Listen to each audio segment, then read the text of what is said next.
guys, Mark here. And I'm Kurt. Welcome to our house. Welcome to the family. The resale market currently it's kind of like the Hunger Games. I like to use that as well.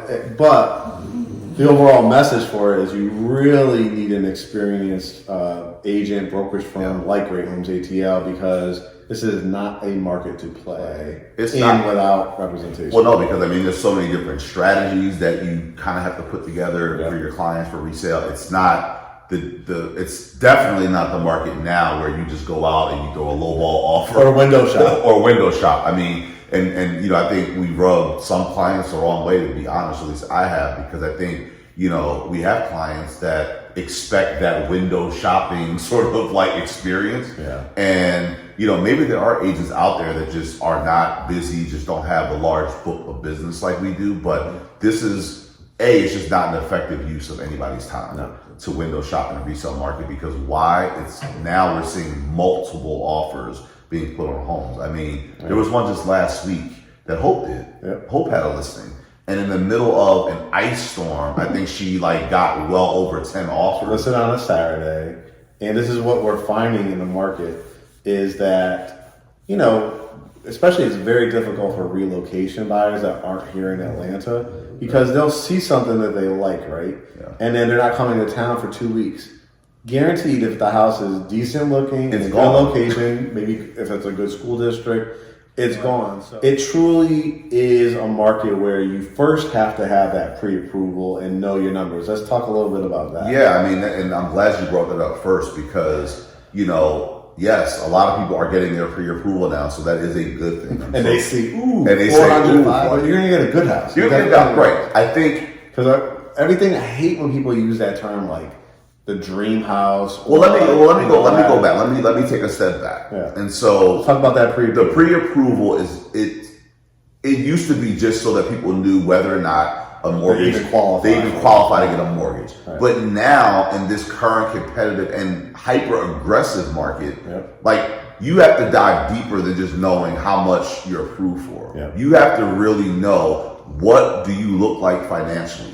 What are you realistically capable of pulling off financially? Outside of your down payment. Outside of your down payment, because in the resale market, as we mentioned, when there are multiple offers on a home, you have people, and we'll jump into this, you have people that are waiving appraisal contingencies, you know, doing all these different things, waiving their inspection contingency. So when you are waiving things that have a financial impact to you, or you're trying to submit an offer and you're going to go above the ask price, you need to know before you jump out here and play, am I financially able to even do that? Right. Because I look at it like this, and you can tell me if I'm wrong, but I kind of look like you have to now, it's not just finding the house you like, but it's like courting the seller. Meaning, like, it is, let's just be honest, it is a seller's market. Of course. And so people obviously on the buyer side are frustrated, not understanding that one day, once you are a home buyer, the next day that after you sign that paper, you become a potential home seller. Right. So your objective is always to make top dollar with the smoothest transaction. So with the pre-approval, knowing your numbers, submitting an offer, it's almost like an interview process. I look at it almost like providing a resume to the seller. Like, how good do you look on paper? How do you look good on paper? The days of I could picture this new couple. I took care of this house. I raised my kids, and I just want to sell it to a nice family or anything like that. No, at the first and foremost, before you get to all that, is how much money could I net from it? And in resale, it is like that. It's funny you said 40, because then at that point, as the seller, they're looking at the buyer like, okay, well, let me see how worthy I think they are. So wait, are they cash? Right. Are they a conventional buyer? Are they an FHA borrower? Are they a VA? And then, so again, that seller is going to make their own determination based on the type of person that they want to date, right? Using your analogy, the type of person they want to do business. Yeah, it's like you got to court them. You got to look at, and that's why it's so important to have representation, because we as realtors, we are negotiating or having conversations with the other realtor behind the scenes, like maybe not, they're not going to give it away because the listing agent is always looking out for the fiduciary responsibility. Be looking out for our buyer of the seller. So we're doing the same, but there is some give and take. Like, you know, sometimes we've had people write letters to the seller. 9 times out of 10 in this market, it doesn't mean anything, but it could be the add touch if you combine that with other things that you can do with your offer. But before we get into the details of that, I love this saying that you tell people all the time because people are always looking, like I said, the dream home, the perfect home. And I love what you say about an 80-20 rule. Like when you're looking at resale, you always say it's somebody else's vision, right? But you could convert it into your vision. So what is your 80-20 rule? I mean, my 80-20 rule, this takes me back to like my project management days, right? And we're introducing a new product and trying. It's more so, unless a person is going to build a custom home from the ground up, they should just go into the process knowing that they're not going to get 100% of everything they want, whether resale or new construction.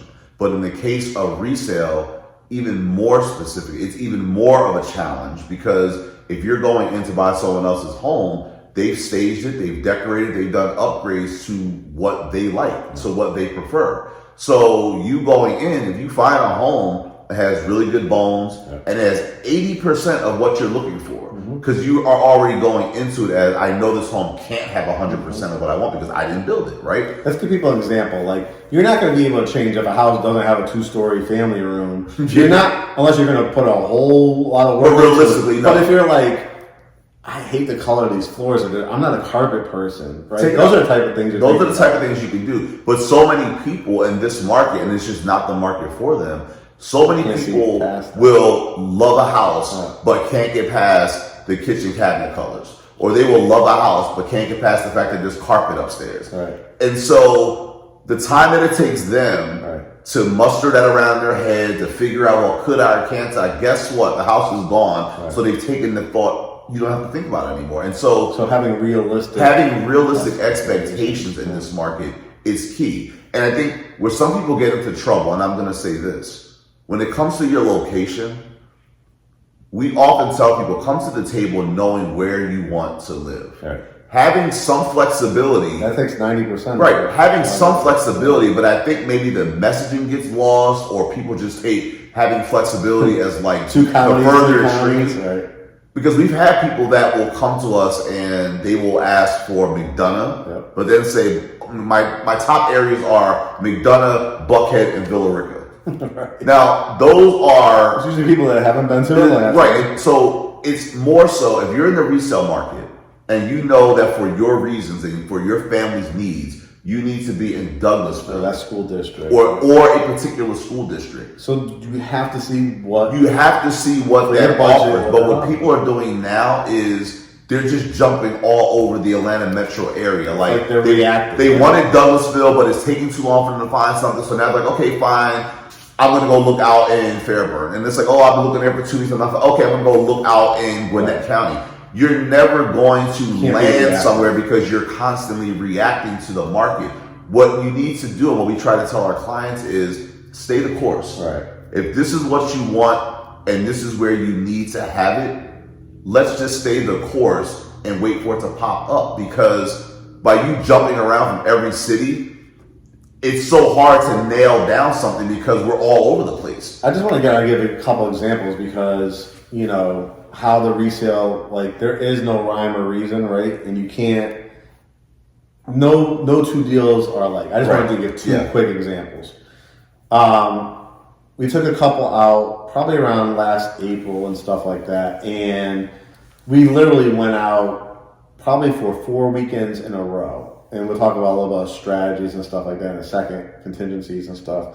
But it got to a point where we did not land it until I think about the 8th home. We got the winning bid.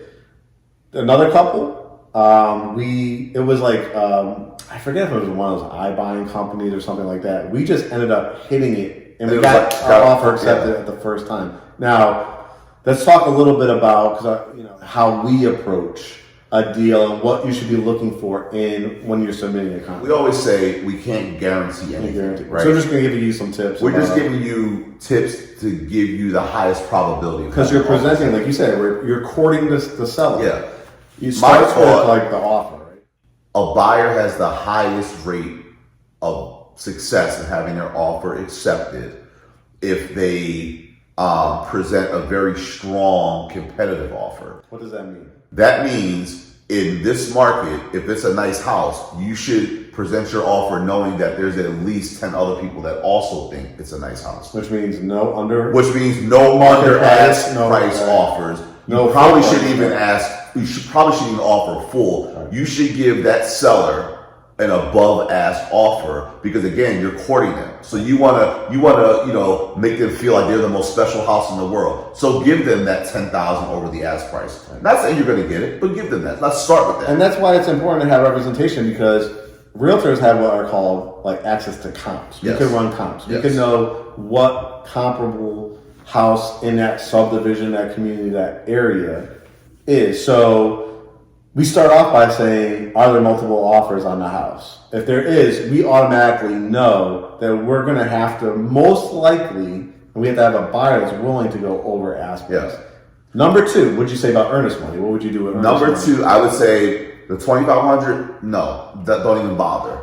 Old time thinking used to be like maybe 1%. But in a market where sellers are getting multiple offers, 10 offers, 20 offers, they want to see that they want to see they want to see how good you really are. Skin in the game. Skin in the game. So you're telling them I'll give you $2,500 to take your house off the market. Say for $400. They're probably going to look at somebody that's like, oh no, I can give you $5,000 or $10,000 or $7,500 earnest money. Right. So you have to think about like if you really want the house, you have to show that seller like why they should like focus on you and not all the other people around. How about due diligence? Well, due diligence is basically, and we do encourage this, is when you have the opportunity as a buyer to get your home inspection, have the home appraised, get your finance in place, and all those things. Now, what we don't encourage are waiving certain contingencies. I think being aggressive with the time frame. Be aggressive with the time frame. I think meaning like there are people that are waiving like what do they say? Zero due diligence means like if you go under contract, you can't just change your mind. Yeah. The second level of due diligence is your inspection. So instead of saying maybe back in the day, I need 10 days for my private home inspector, they may like you have to have your inspector on standby. Yep. Can you get out there the next day because maybe a 3 to 5 day window might be more. And if you're a buyer that has some reserves, we always talk about that. If you have reserves, then maybe you don't need everything in the inspection report fixed. Correct. Maybe you see the major things and you're fine with the little things. That's attractive to a seller. Or are you willing to buy it as is, meaning like you still have the right to a home inspection, but you already are in this agreement no matter what comes out of it. As long as it's within a period of time, I can either back out of it or I'm buying this knowing that maybe 5, 6 things come out of it, but I'm not expecting the seller to pay for it. And I think the last thing that I would say, and it's probably really the key in this market, is what are you willing to offer as far as an appraisal shortfall? Yes. Because it's one thing to say, fine, I'm going to offer you $40,000 or $50,000 above your ask price, but what happens if it really doesn't appraise for that? Yeah. Are you going to make up any of that difference? And what we found is that sellers are going with offers where it's less of a risk for them as the seller to have to lose any money based off of what you're going to offer them. So let's just give one quick example. A house is $400,000, you offer $450,000. Are you, number one, waiving your appraisal shortfall, which means if the house comes in at whatever price, you're making up. I'm at least going up to that $450,000. So if the house appraises at $400,000, I'm making up that difference of $50,000 plus my down cost and down payment. Yes. So that's what you have to do. Do we encourage that? If you are money's not an option, you relocated here and you have to get in. Yeah. Hey, you're going to be definitely looked at as a strong, a strong offer, no doubt about it. The next level, shortfall.